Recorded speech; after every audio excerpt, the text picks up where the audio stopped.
पेड़ पर लड़का नहीं था। पेड़ के नीचे जाकर उन्होंने आवाज दी। एक पक्षी फड़फड़ाकर उनकी आवाज से उड़कर भाग गया। शायद घुघू था। घुघू न भी हो, घुघू के शिकार का यह समय है। जिस पक्षी के घोंसले में उन्होंने एक पत्ती रखी थी, क्या वह घुघू का घोंसला था? उस घोंसले में चवन्नी डालते डालते रह गए थे। अब की बार चवन्नी डाल देंगे। देखेंगे कितने दिनों तक यहाँ चवन्नी रखी है। जैसे गुल्लक में जमा करते हैं वैसे घोंसले में जमा कर लेंगे। जरूरत पड़ने पर लक्ष्मी के वाहन के घोंसले से अपनी चवन्नी ले आएंगे। वहीं से उन्होंने सोनसी से कहा, नहीं है। उन्होंने धीरे से चिल्लाया था। फिर रात के सन्नाटे में नहीं है दूर तक चला गया। सोनसी से भी बहुत आगे गया। सोनसी तो यह जान गई कि पेड़ पर लड़का नहीं है। एक आदमी जो अपने घर के सामने बैठा था, नहीं है तो उसने भी सुना। सुनकर वह स्वाभाविक तौर पर बोल पड़ा था, कौन नहीं है? रघुवर प्रसाद खैरागढ़ बाड़ा की तरफ चल पड़े थे। सोनसी घर के अंदर चल गई।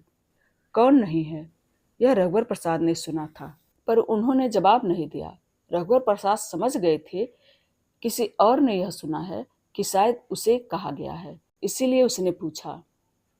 आदमी को कौन नहीं है का जवाब नहीं मिला था। उसे उत्सुकता हुई कि जो नहीं है उसे वह जान जाता। उस आदमी को नींद नहीं आ रही होगी।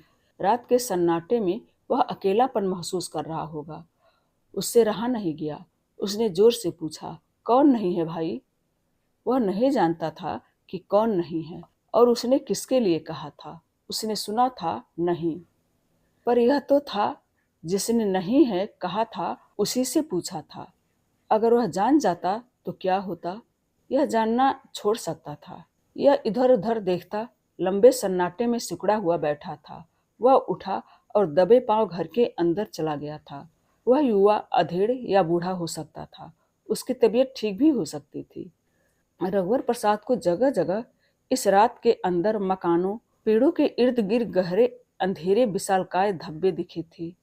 पेड़ के नीचे एक झोपड़ी के ऊपर एक बड़ा गहरे अंधेरे का धब्बा दिखा। खपरे के छप्पर पर हाथी जैसा धब्बा था। अंधेरे धब्बे का भार नहीं था, नहीं तो छप्पर टूट जाता और झोपड़ी धसक जाती।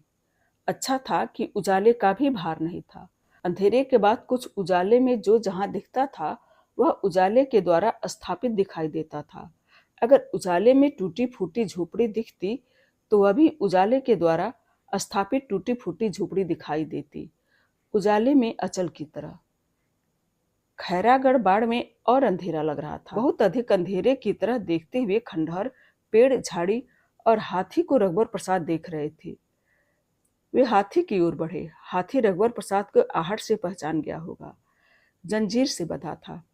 आसपास बरगद की डाली बिखरी थी। रघुवर प्रसाद हाथी के सामने थे। हाथी रघुवर प्रसाद के पास बढ़ना चाहता था। जंजीर पीछे के पैर में थी। रघुवर प्रसाद पीछे गए, हाथी के जंजीर वाले पैर के पास। वे हिम्मत कर फंसे हुए अकोड़े को निकालने की कोशिश करने लगे। हाथी का पैर तना हुआ था, इसीलिए अकोड़ा कड़ा था, निकल नहीं पा रहा था। सामने के पैर में जंजीर बंधी होती तो खोलने में डर लगता कि सूर से पकड़ न ले। पैर थोड़ा ढीला हुआ। हाथी पीछे घूमना चाहता होगा। रघुवर प्रसाद ने जोर लगाकर अकोड़े को निकाल दिया। वे पीछे हट गए। हाथी अब बंधा हुआ नहीं था। रघुवर प्रसाद पीछे और हटे। वे हाथी के सामने आए, फिर लौट पड़े कि हाथी उनके पीछे आ जाएगा। इस एक हाथी को खोल देने से उन्हें इतनी खुशी हो रही थी कि अंधेरे में इधर उधर उनके आगे पीछे अंधेरे का स्वतंत्र हाथियों का जुलूस निकला हुआ लग रहा था। तभी वे पीछे मुड़कर देख लेते थे कि हाथी उनके पीछे आ रहा है या नहीं। थोड़ी देर तक तो उनको लगा कि हाथी उनके पीछे आ रहा है। वे तेजी से घर की ओर बढ़ गए। सोनसी ने तुरंत दरवाजा खोल दिया। अंदर आकर उन्होंने दरवाजा बंद करते हुए कहा कि उन्होंने हाथी को खोल दिया है। वे खुश थे। क्यों खोल दिया? बंधा था इसीलिए। कब तक बंधा रहता? वहां जाकर उसकी देखभाल कर लेते। वहां जाकर देखभाल करते नहीं बनता। हो सकता है हाथी यहाँ आ जाए, यहाँ देखभाल कर सकेंगे। सोनसी दरवाजा खोलकर कुछ देर खड़ी थी। हाथी नहीं था, आते भी नहीं दिख रहा था। सड़क की बत्तियों के उजाले में वह दूर से दिख सकता था अगर सड़क से आता।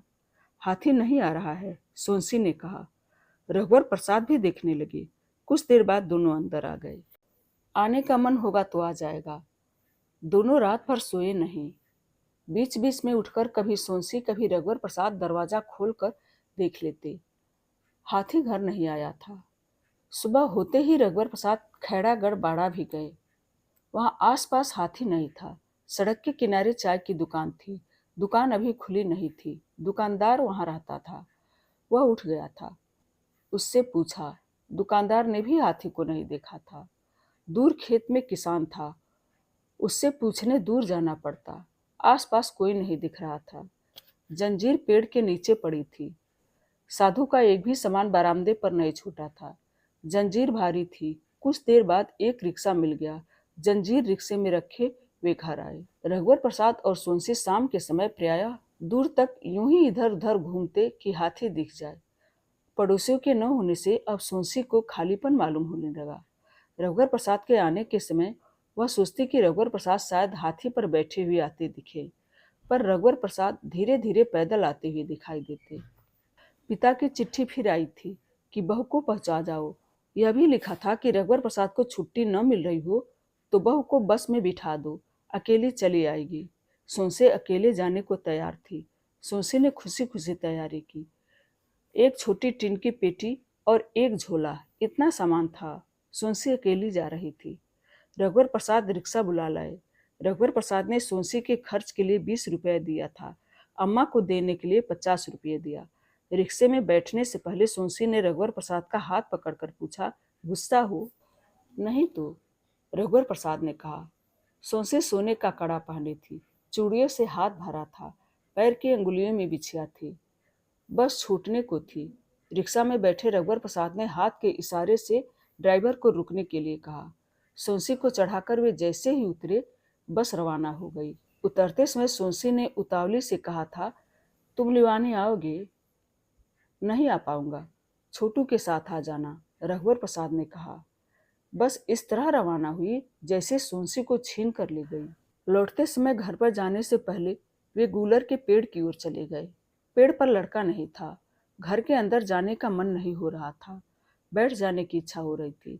कुछ देर बाद जब घर गए तो खटिया के पाए पर धुली हुई बनियान चड्ढी टंगी उन्हें दिखी। सोनसी ने नहाकर बदल लेने को कहा था। वे तालाब नहीं गए। बाल्टी में पानी भरा था, वहीं नहाने लगे। नहा धोकर जब कंघी कर रहे थे तब खिड़की से आती हवन की सुगंध थी। खाने का समय नहीं हुआ था। भूख भी उन्हें नहीं लग रही थी। तभी वे खाने की तैयारी करने लगे। पूरी तरकारी थी। थाली कटोरी सोनसी अलग निकाल कर रख गई थी। आज का दिन था। महाविद्यालय जाने के लिए पहले ही निकल गए। रात भर अंधेरे का इतना साथ था कि दिन का उजाला उन्हें बहुत उजाला लग रहा था। लगा एक सूर्य से इतना उजाला नहीं हो सकता, 2 सूर्य होंगे। सूर्य के डूबने के बाद जितना अंधेरा होता है वह एक सूर्य के डूबने से नहीं हो सकता था। कम से कम 2 सूर्य डूबते होंगे।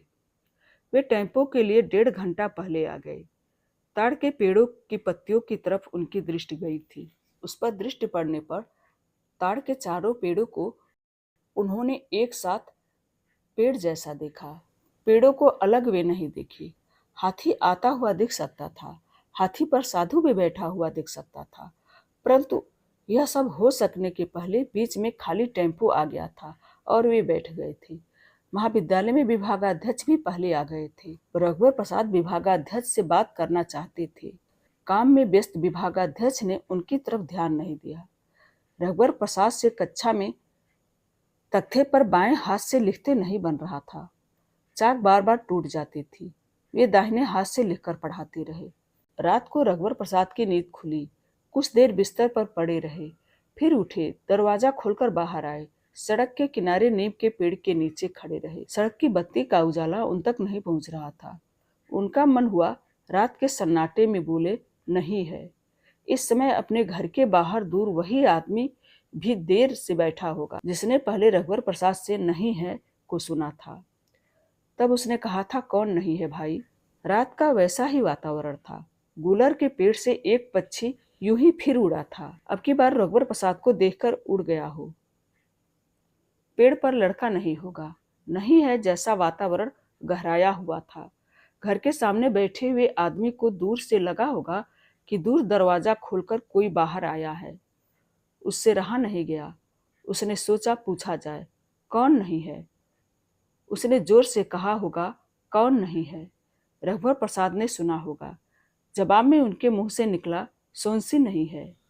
कातर मन से निकला हुआ कि सोनसी नहीं है, जो भी हो उसने सुना।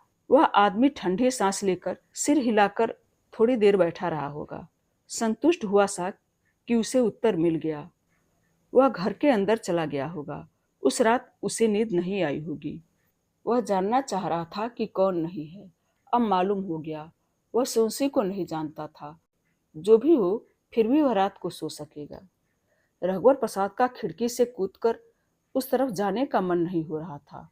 बूढ़ी अम्मा को अभी तक मालूम नहीं था कि सोनसी नहीं है।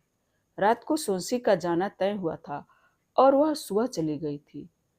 कमरे के अंदर कोने में हाथी की मोटी लंबी जंजीर पड़ी थी। हाथी भी नहीं आ रहा था। सोनसी क्या हाथी पर बैठ कर आ सकती थी?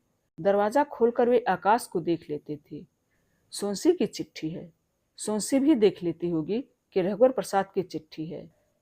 कभी आकाश में बहुत तारे होते, कभी इक्के दुक्के दिखाई देते। इक्के दुक्के तारों का आकाश लिखने का समय नहीं मिला जैसा था। थोड़ी थोड़ी लिखी जा रही चिट्ठी जैसा था। महाविद्यालय जाते समय गुलर के पेड़ के पास से होते हुए निकले।